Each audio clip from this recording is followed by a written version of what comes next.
damos la bienvenida al doctor Jorge Moreno, abogado constitucionalista. Él es decano de la Facultad de Jurisprudencia de la Universidad de Cuenca. Vamos a hablar sobre la negativa que hubo ayer a una medida cautelar que se pretendió imponer sobre el proceso de consulta popular en Quimsacocha, pero antes es ineludible, en la calidad de profesor universitario y de decano de una de las importantes facultades de la Universidad de Cuenca, conocer cómo anda ese clima universitario en el marco de una discusión que se tornó ya acalorada, pues muchos maestros universitarios han salido a las calles del país, en las principales ciudades del Ecuador, para protestar por las reformas que el CES intenta introducir en dos importantes reglamentos, el uno de régimen académico y el otro en el de escalafón.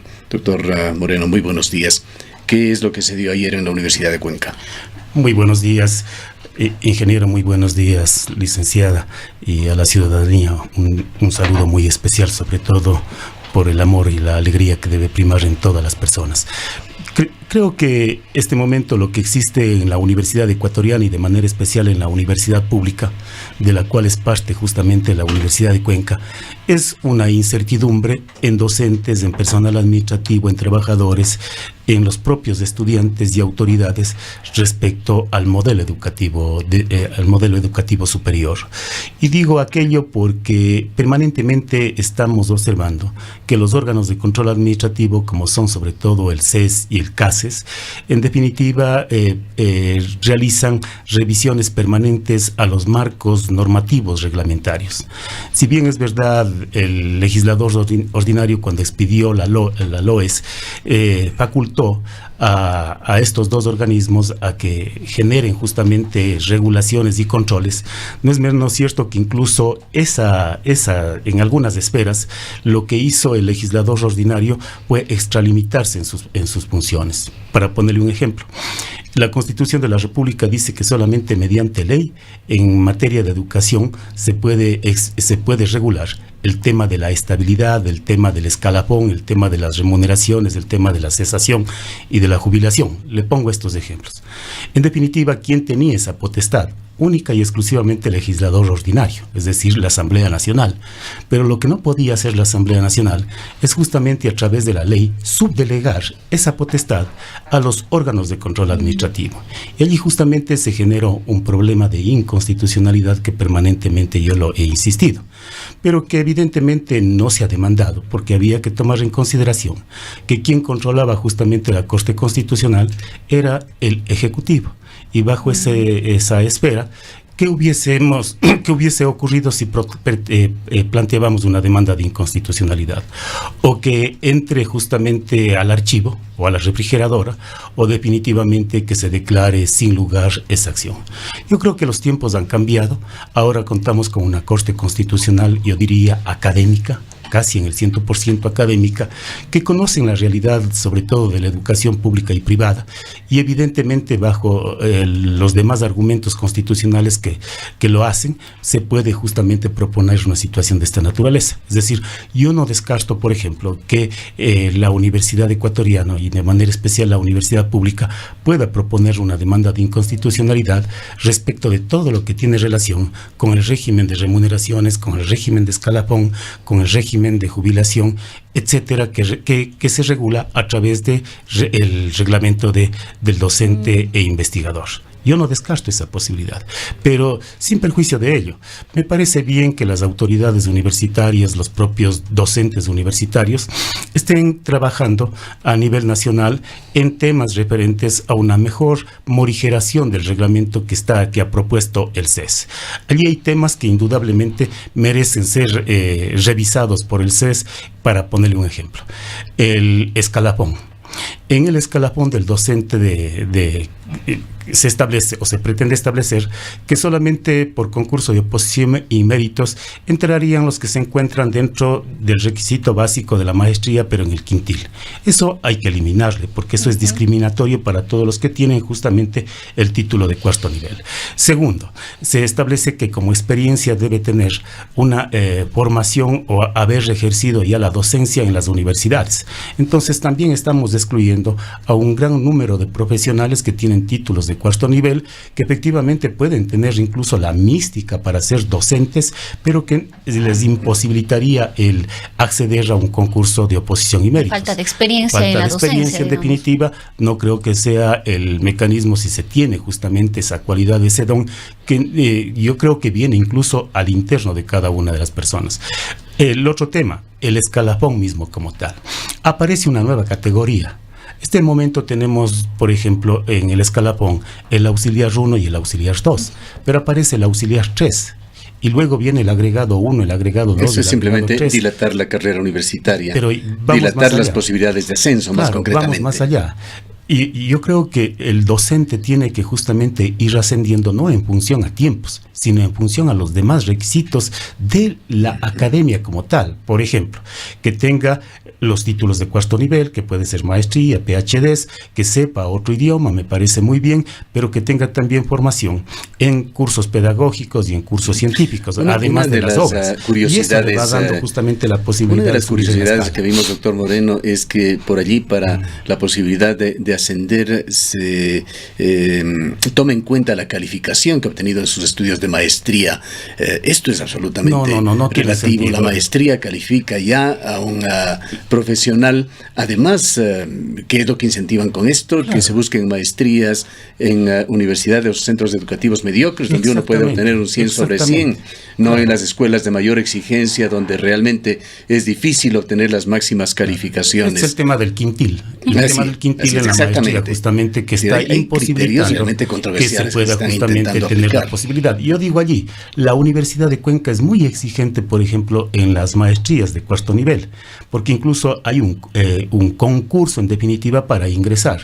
Allí ya se estarían quedando justamente nuestros propios profesionales formados en las maestrías o en el PhD, como también existe. Yo quisiera refrescar casos emblemáticos docentes que hay, como que Albert Einstein, y esto es historia, reprobó en la escuela secundaria. Así es. Entonces, por eso decía, ese tipo de temas tiene que reflexionar el CES. Pero en el tema, por ejemplo, del escalafón, está supeditado a plazos, a tiempos. En definitiva, quiere subir agregado a auxiliar 2, auxiliar 3, tiene que pasar 3 años, luego 4 años, 3 años, 4 años.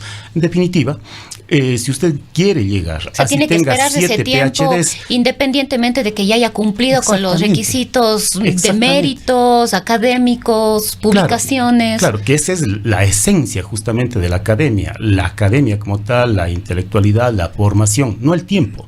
Acá le ponen toda la formación, pero le ponen también esta traba del tiempo. En definitiva, si quiere llegar a principal 3, de los que sí existen en la Universidad de Cuenca, tendría que esperar al menos 30 años. Muchos oyentes se preguntarán por qué defender un techo alto en el tope de los sueldos que se pueden ganar en la universidad. Y creo que esto merece una explicación. En la universidad lo que se busca es excelencia, es de que los mejores profesionales del país y ojalá del mundo estén en la universidad por los efectos que estos tienen sobre la sociedad.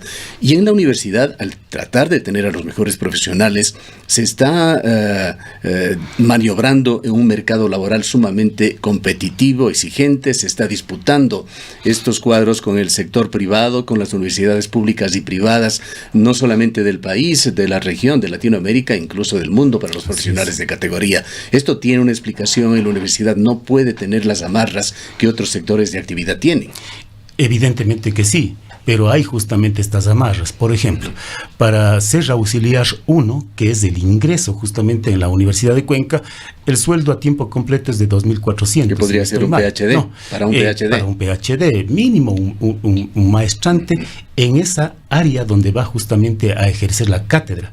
Pero 2.400, visto la expectativa de que debe reunir requisitos de publicaciones en revistas indexadas, publicaciones de libros de gran relevancia, etcétera, en definitiva, nos está señalando que quien justamente cumple ese requisito en la universidad está en condiciones superiores a todos los que están, yo diría. Y estos 2.400, pongamos en cuanto a lo que ha significado para esa persona llegar hasta allí, posiblemente 5 años de estudio de posgrado para una maestría y un PhD, posiblemente 3 a 5 años de alejamiento de su familia, de sus seres queridos, de un desmembramiento del país, muchísimo que merece una mejor remuneración. Muchísimo más para tener un PhD, sobre todo un PhD con una buena formación en una universidad, porque si bien es verdad, luego de la maestría tiene que hacer 3 años más, no es menos cierto que la investigación y el producto que tiene que sacar es de una altísima o de excelencia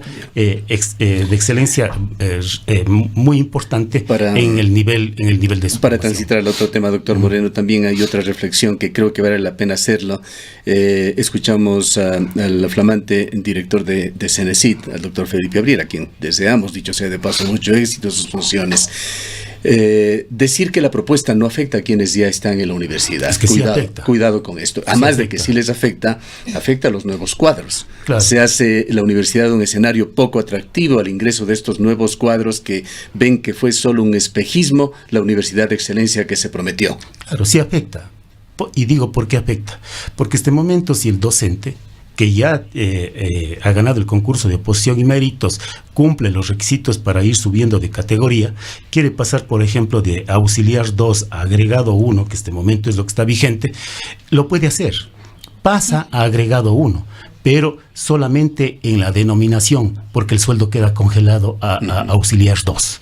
Entonces usted ahí va a crear una diferenciación entre el agregado 1 que anteriormente ya subió y que tiene una remuneración mayor, y el agregado 1 que acaba de subir y que efectivamente se mantiene con la remuneración de auxiliar 2. Entonces es tremendamente grave porque se distorsiona la remuneración, y ustedes saben perfectamente que hay un principio fundamental, que hay igual trabajo, igual remuneración.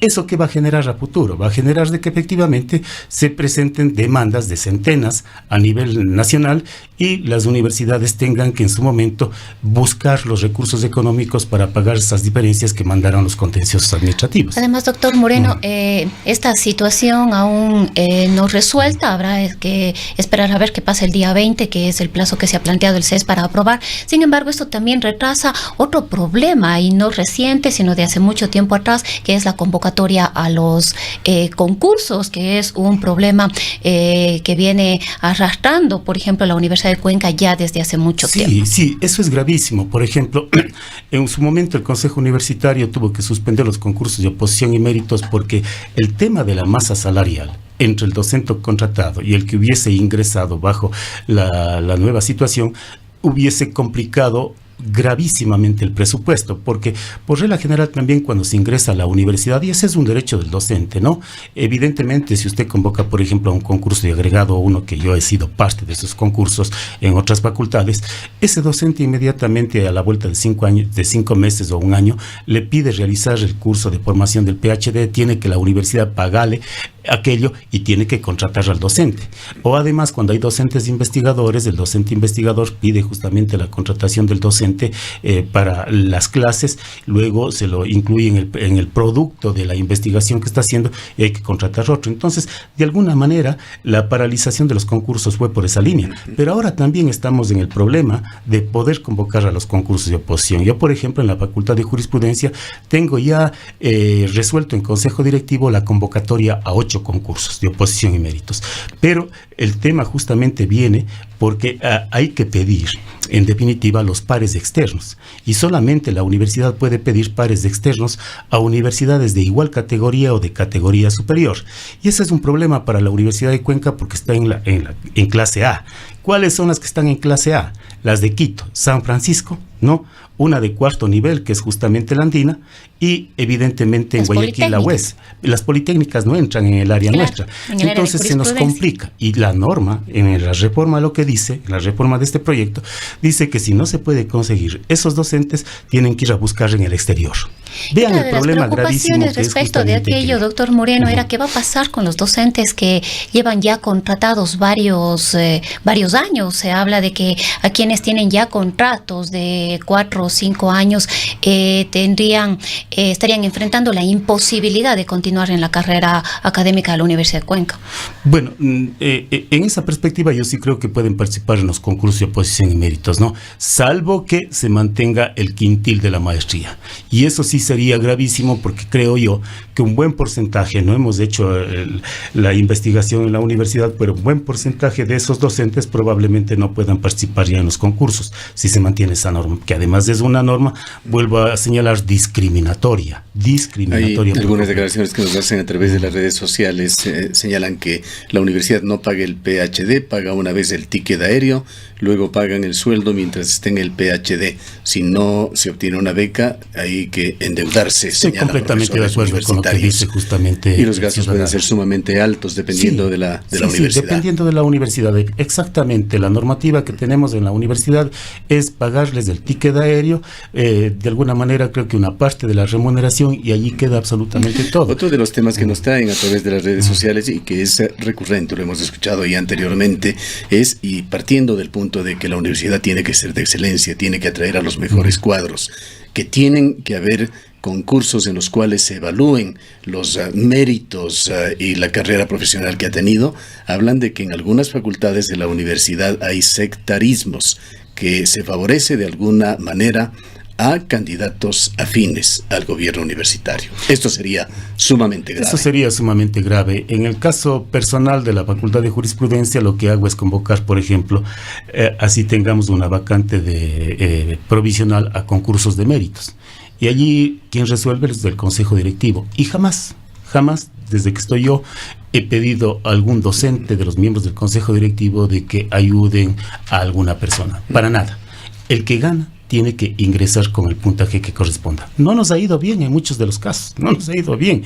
En otros casos probablemente sí, pero en los concursos de oposición y méritos hay que ser sobre todo objetivo, imparcial y nada discriminatorio ni por afectos ni desafectos. Temas muy importantes. Y esa es una política personal en mi caso. Con respecto a los reglamentos, doctor Moreno, realmente da la impresión de que faltaría un importante proceso de socialización entre las autoridades y que regulan CES, CENESID, CES particularmente, las autoridades universitarias y quienes son objeto en su mayor parte de los efectos que traerían estas reformas, los docentes y los investigadores de las universidades. Sí, creo que el CES en esta línea no tuvo la prolijidad de abrir más espacios. En todo caso, abrió de alguna manera un espacio hasta finales de este mes. Se ha socializado en la Universidad de Cuenca, en las facultades hemos socializado, hemos realizado justamente algunas reuniones con los docentes para informar sobre la situación y sobre todo recibir las observaciones.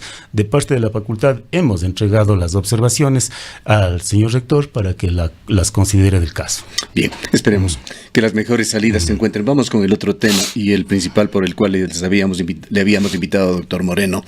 Esta medida cautelar que se interpuso por parte de la compañía minera y del Estado ecuatoriano a través del Ministerio de Energía y Minas para tratar de parar la consulta popular de Quimsacocha, que se encuentra ya en marcha, pues está operativizada por el Consejo Nacional Electoral. Dos argumentos fundamentalmente ha presentado la jueza, ha argumentado para motivar su decisión.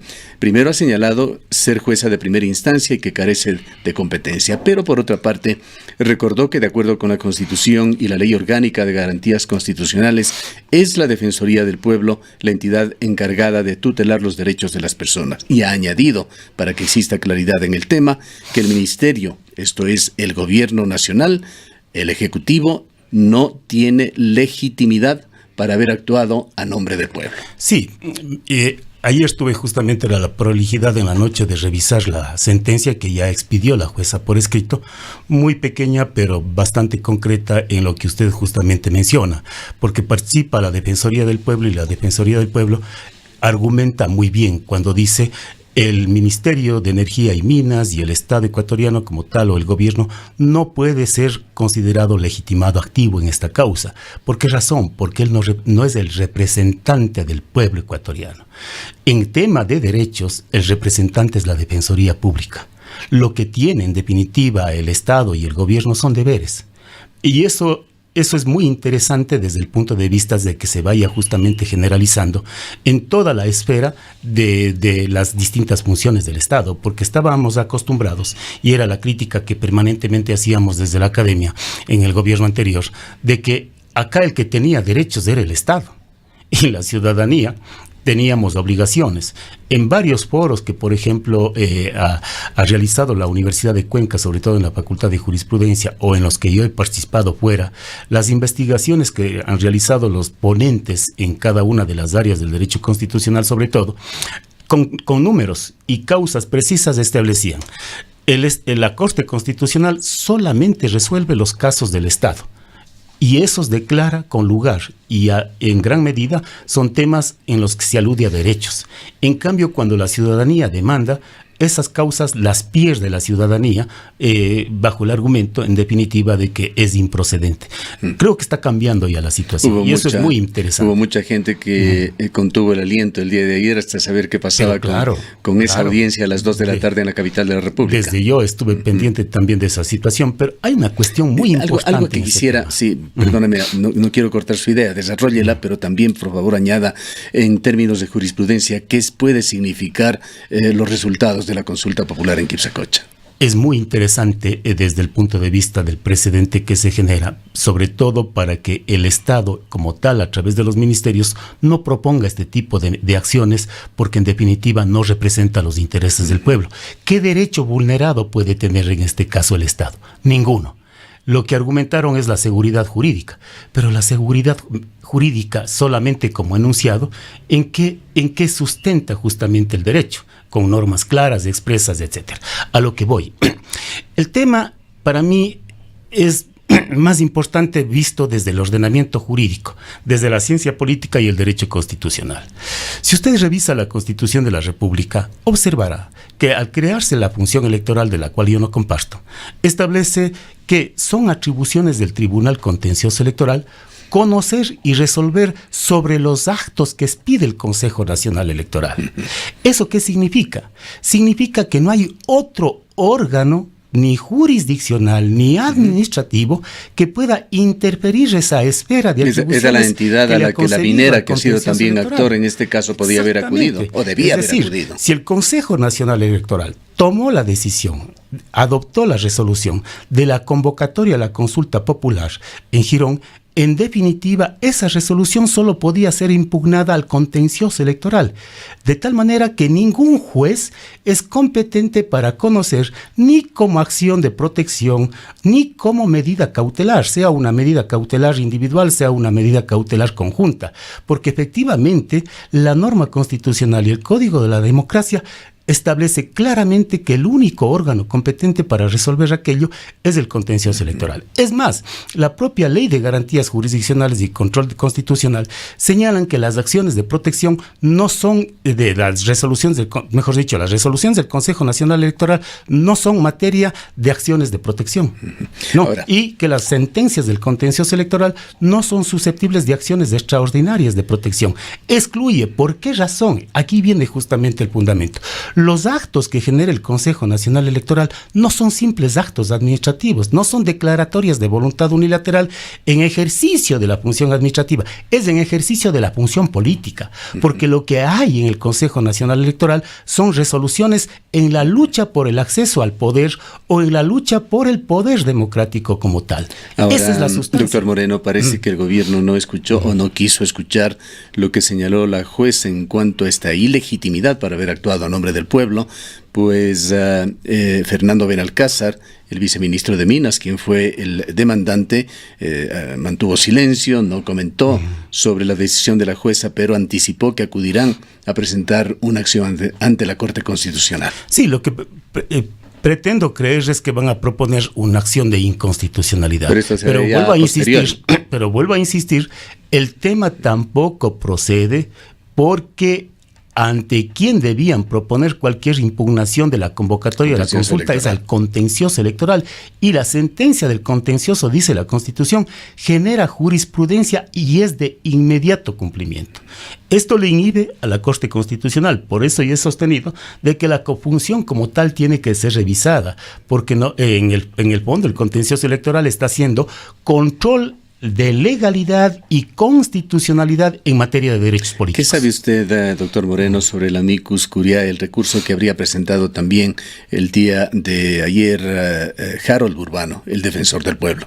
Sí, y justamente los argumentos del defensor del pueblo van en esta línea, de señalar de que no es titular o no ejerce los derechos del pueblo el Estado ecuatoriano y que consecuentemente no puede ser legitimado activo en esa causa, que el único que representa los derechos del pueblo es el defensor del pueblo. Y no hay otra situación. Y eso es clarísimo. Eso no hay en dónde perderse. Bueno, en todo caso, algo que satisface de esto, más allá de lo que pueda uno pensar en favor o en contra de la minería, está también el tema de la independencia de la justicia. Satisface el conocer que se dan decisiones en la justicia ecuatoriana que no comulgan o que puedan estar en contra de una posición asumida por el Ejecutivo. Sí, pero con una situación muy especial que no se ha tomado en consideración. Entiendo que a lo mejor el Consejo Nacional ayer sí lo argumentó. Es que cuando hay una convocatoria a elecciones, el órgano supremo en estos temas a nivel nacional es el Consejo Nacional Electoral. Está claro. De tal manera que quien pretenda interferir el proceso electoral puede ser destituido del cargo. Lo que lleva a que de alguna manera fue una acción un tanto desesperada. Desesperada de los y en gran medida interferir en un proceso electoral como era ya la convocatoria a una consulta que está en marcha. Hablando de un país de derechos, de un país de diálogo, como dice el gobierno, yo quisiera ponerle a su consideración otra pieza digna de análisis. Lo transmitimos ya en la primera parte de este noticiario, lo que consideramos desafortunadas declaraciones de un alto asesor presidencial, alguien que trabaja al lado del presidente de la República, Santiago Cuesta Caputi. Volvamos a escucharlo. Tengo una queja de los sindicatos y es válida. En CNT hay un señor que no sé quién lo nombró, pero se autotitula secretario general del comité de empresa. Y cuando le pregunté a qué comité de empresa, me dijo al comité de empresa ad hoc. Yo le dije, será a Patiño, que es el que lo está financiando. ¿Cómo es posible que nosotros como gobierno, como dueños de CNT, no le hayamos sacado visto bueno a ese señor? Sí, estamos en eso, no. Todas las personas que estén identificadas el día de hoy, que hayan ido a la huelga, a mí no me importa que lo digan afuera, porque yo lo digo de frente a los periodistas. Toda persona que haya salido, que no sea sindicalista, que haya salido a una manifestación, me supongo que ustedes no la han autorizado, al día siguiente, el día jueves, están presentando el visto bueno. Basta que no vean la cara, basta que ofendan al presidente de la República, al señor Chiriboga, si no me equivoco el nombre, y hay otro más, ¿cómo se llama el otro? Silva de Selec. Le han dicho al presidente de ratero, hijo de mala madre, no les cuento lo que me han dicho a mí porque el abecedario me quedaría corto. Señores, esos niños están fuera. El visto bueno arranca con todo funcionario que quiera arrogarse funciones de sindicalista cuando no lo son. Nos hemos dejado calentar las calles como niños de primer grado.